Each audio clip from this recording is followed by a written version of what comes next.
The wait for COVID vaccine is getting shorter with each day. Last week, two major pharmaceutical companies released promising results. The news has only increased the pressure to get vaccines in the hands of medical professionals.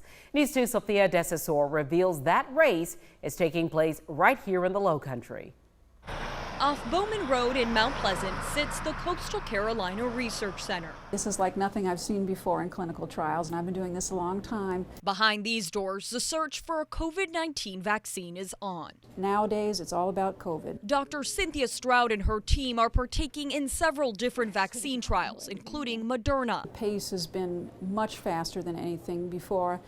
I kind of call it like the wild, wild west of clinical trials because it's different than before, and the size of the studies is much different too. I mean, a big study used to be 10 or 12,000, and now these studies are 30 to 60,000 people. Dr. Allison Smith is one of the nearly 500 Lowcountry volunteers partaking in the studies at the center. Just really, I wanted to get involved to get this whole thing over with or under control. It was the fact that I could get sick, I could get my family ill, I could be in a room with somebody and make their family ill. Participants like Dr. Smith are thoroughly screened and monitored with regular blood tests that are processed in the lab and then mailed back to the headquarters for testing. They have a central lab that collects everything and runs it to try to keep things uniform from all the different sites.